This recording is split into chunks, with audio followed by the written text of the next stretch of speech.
कि हमारे बैकुंठपुर के विधायक की जिंदगी खतरे में है, क्योंकि जहां यह शराब बिक रहा है, जहां यह शराब बन रहा है, वहां के जो हमारे विधायक हैं इस विद्या के अपने से ये अल्कोहल पॉइजनिंग से फूड पॉइजनिंग में कन्वर्ट कर रही है इनकी सरकार। यही तो जांच चाहिए। इसमें मुख्यमंत्री शामिल है, उप मुख्यमंत्री शामिल है, वहां के विधायक शामिल है, वहां के सांसद शामिल है, और महागठबंधन कहते हैं कि जो शराब बेचेगा वो मरेगा।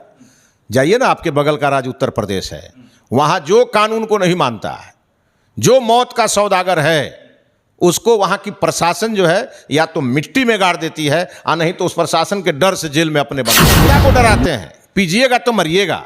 अरे मुख्यमंत्री जी, आपको थोड़ा भी अगर शर्म होता तो आप बोलते कि जो बेचेगा, चुनौती देता हूं, मैं दिन रात घूमता हूं जनता के बीच और जनता का अथाह प्रेम हमको मिलता है, और ये कन्फ्यूजन फैलाने का जो काम आजकल महागठबंधन के लोग कर रहे हैं, इससे बाज आएं, नहीं तो मैं तो दूर है, गोपालगंज की जनता। बंदी वाले बिहार में शराब से 6 व्यक्तियों की मौत हो गई, वो भी जहरीली शराब पीने से 6 व्यक्तियों की मौत हुआ है। और मौत के बाद फिर से एक बार एक नया एंगल जुड़ गया है, जो कि आपको जानकर हैरानी होगी कि जिस प्रकार की जो खुलासा हुआ है कोई सोचा भी नहीं हुआ था। हमारे साथ बीजेपी नेता और पूर्व विधायक मिथिलेश तिवारी जी हैं। आपने इतना बड़ा खुलासा किया है कि एक ही व्यक्ति का 2 इलाज एक साथ, कैसे संभव?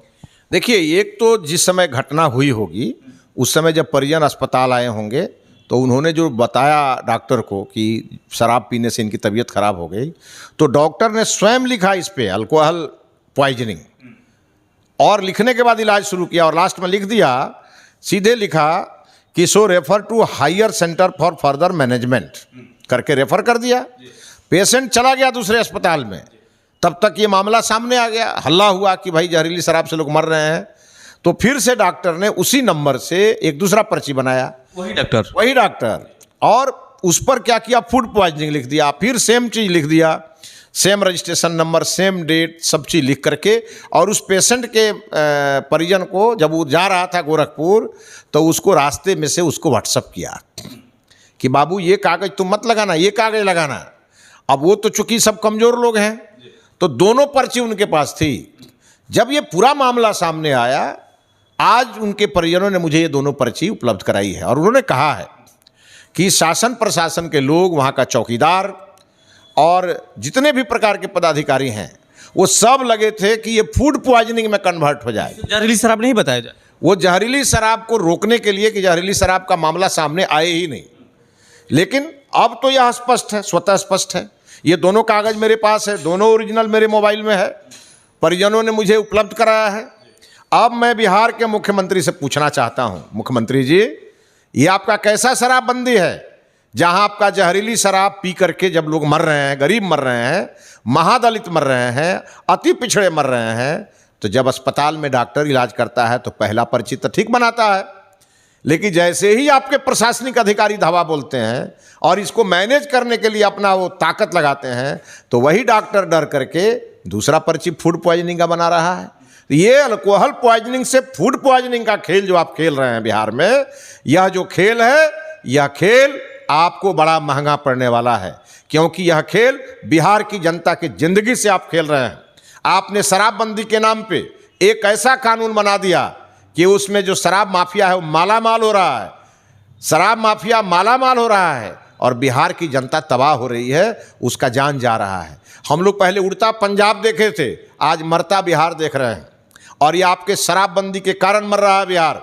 जहरीली शराब का कंसाइनमेंट बिहार में उतर रहा है। लेकिन स्थानीय विधायक कह रहे हैं कि भाजपा के पास राजनीति करने का कोई मुद्दा नहीं है, ये तो फूड पॉइजनिंग का मामला था, इन्होंने जहरीली शराब बता रहे हैं। अब स्थानीय विधायक तो अपने इसके एक्सपर्ट हैं, वो तो पहले एक बार कोतवाली थाना में शराब पीने के जुर्म में जेल जा चुके हैं।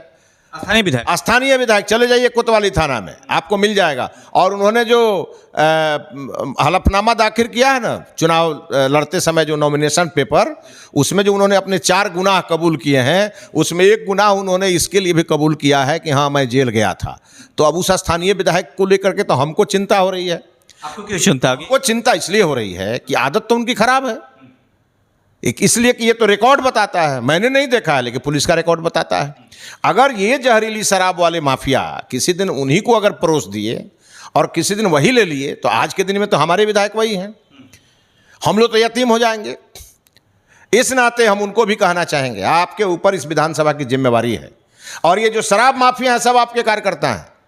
भाई मैं हाथ जोड़ कैसे कहते हैं कि इनके कार्यकर्ता है, अब कैसे हाथ जोड़ के प्रार्थना कर रहा हूं, दूसरा कोई काम करो भाई, ये काम लोगों की जिंदगी लेने का काम आप मत करो, क्योंकि ये जहरीली शराब जो पी रहा है वो मर रहा है, किसी का बेटा मर रहा है, किसी का पति मर रहा है, किसी के घर का मुखिया मर रहा है, घर यतीम हो रहा है, महादलित मर रहे हैं, अति पिछड़े मर रहे हैं, और ये सारा खेल नीतीश कुमार और तेजस्वी यादव के शासन में हो रहा है। और हमको इस बात का डर है कि हमारे बैकुंठपुर के विधायक की जिंदगी खतरे में है, क्योंकि जहां यह शराब बिक रहा है, जहां यह शराब बन रहा है, वहां के जो हमारे विधायक हैं इस विद्या के अपने से ही एक्सपर्ट हैं, इसलिए कि उसके खुद कहते हैं कि भाजपा और आपके नाम लेके खुद कहते हैं कि मिथिलेश तिवारी को और कोई काम ही नहीं है, मिथिलेश तिवारी को कोई काम है नहीं चाहिए। हमारा, हम विपक्ष में है, हमारा तो यही काम है कि सरकार जो गलती करेगी उसको हम सामने ले आएंगे। अभी वो तो सरकार में है, उनका काम है कि ये गड़बड़ी क्यों हो रही है उसको रोकना चाहिए था उनको। जांच हो रहा है तो उनके लोग, कौन सी का जांच हो रहा है भाई? यही कैसे है, यही जांच है कि अल्कोहल पॉइजनिंग से फूड पॉइजनिंग में कन्वर्ट कर रही है इनकी सरकार, यही तो जांच है। अब इससे दीन डकैती, दीन में जो डकैती जिसको कहते हैं, ये दीन में डाका डाल रही है ये सरकार कि ये अल्कोहल पॉइजनिंग को फूड पॉइजनिंग में कन्वर्ट कर रही है। और ये इसमें मुख्यमंत्री शामिल है, उप मुख्यमंत्री शामिल है, वहाँ के विधायक शामिल है, वहाँ के सांसद शामिल है, और महागठबंधन की सरकार शामिल है। मेरा सीधा आरोप है शराब बेचवाने में सारी सरकार है।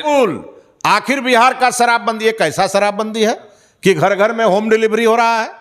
ये कैसी शराबबंदी है जी? जहरीली शराब मिल रहा है और लोग पी रहे हैं। और मैं तो आपको ये भी बताऊं, आप जब गोपालगंज के, जब आबकारी विभाग से पूछिएगा, जब आप गोपालगंज से पूछिएगा कि भाई आपके यहाँ कितना बार आपने भट्टी को ध्वस्त किया, तो आपको गिना देंगे दर्जनों बार। आप पूछिएगा कि भट्टी ध्वस्त करने गए तो कोई मिला क्या, तो उसमें देखेंगे गिरफ्तारी शून्य। भट्टी ध्वस्त होती है दिखाने के लिए, भट्टी ध्वस्त होती है, गिरफ्तारी नहीं होती। इसलिए नहीं होती कि जब पुलिस भट्टी ध्वस्त करने के लिए जाती है जनता के मांग पर, तो उसके पहले पुलिस बता देती है तस्करों को कि अब फरार हो जाओ, हम लोग तुम्हारे रिश्तेदार हैं, आ रहे हैं। ये गठबंधन है शराब माफिया और पुलिस प्रशासन का, जो गोपालगंज में सीधा दिख रहा है। मेरा सीधा आरोप है, ये बिना बात करके यहाँ पर इन लोगों ने खोल दिया है थाना अलग से इसके लिए। ये जो थाना है ये कुछ नहीं कर रहा है, ये केवल निर्दोष लोगों पर FIR कर रहा है। माननीय मुख्यमंत्री जी हर बार कहते हैं कि बिहार में शराब पीजिएगा, और इन्होंने कहा कि इनकी जो शीर्ष टीम गई थी मिलने के लिए, तो प्रति व्यक्ति को 20-20 लाख रुपया मुआवजा की मांग भी किया गया था। नीतीश कुमार जी विधानसभा में कहते हैं कि शराब पीजिएगा तो मरिएगा, इसमें मैं कुछ नहीं कर सकता। नीतीश कुमार जी कहते हैं, हम उसी नीतीश कुमार से कह रहे हैं कि ये क्यों नहीं कहते हैं कि जो शराब बेचेगा वो मरेगा। जाइए ना, आपके बगल का राज्य उत्तर प्रदेश है, वहाँ जो कानून को नहीं मानता है, जो मौत का सौदागर है, उसको वहाँ की प्रशासन जो है या तो मिट्टी में गाड़ देती है, और नहीं तो उस प्रशासन के डर से जेल में अपने बंद हो जाता है। यहाँ की सरकार को क्या हो गया है? मुख्यमंत्री कहते हैं जनता को डराते हैं, पीजिएगा तो मरिएगा। अरे मुख्यमंत्री जी, आपको थोड़ा भी अगर शर्म होता तो आप बोलते कि जो बेचेगा वो मरेगा, उसको ये सरकार मारेगी। आप पीने का, लोग कहते हैं, लोगों को आप कहते हैं कि जो पिएगा मरेगा, अपनी ही जनता को आप कहते हैं पिएगा तो मरेगा। तो ये शराब मिल क्यों रहा है? इसका जवाब तो आपको देना पड़ेगा, और आपको देना चाहिए जवाब। लेकिन मैं तो आज, ये जो उप मुख्यमंत्री तेजस्वी यादव जी हैं, वो तो स्वास्थ्य मंत्री भी हैं, और उन्हीं के विधायक का और उनके लोगों का, उनके पार्टी के लोगों का ये पूरा कारनामा है।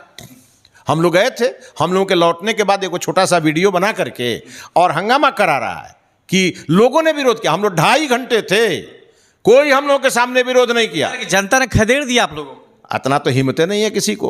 ये तो सब राजद के गुंडे थे, हम लोगों के साथ हजारों लोग बैठे थे। 2.5 घंटा हम लोग उस गांव में रहे, और राजद का गढ़ है वो गांव जहां हम लोग 2.5 घंटा बैठे रहे। किसी की हिम्मत थी क्या कि जो सामने आकर के चूं बोलता।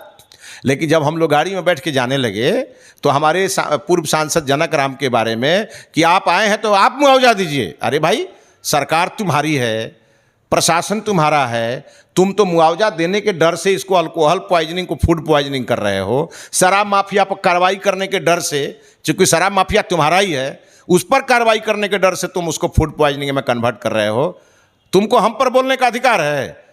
और मैं सीधा सीधा चुनौती देता हूं, मैं दिन रात घूमता हूं जनता के बीच और जनता का अथाह प्रेम हमको मिलता है। और ये कन्फ्यूजन फैलाने का जो काम आजकल महागठबंधन के लोग कर रहे हैं, इससे बाज आएं, नहीं तो मैं तो दूर है, गोपालगंज की जनता आप लोगों का इलाज कर देगी। देखिए, दो तस्वीरें मैं आपको दिखा दूं, सीधे तौर पर आप देख लीजिए कि पहली तस्वीर ये है कि उसी व्यक्ति का इलाज अल्कोहल से हुआ था और दूसरा ये पर्ची ये है जो फूड पॉइजन से हुआ था।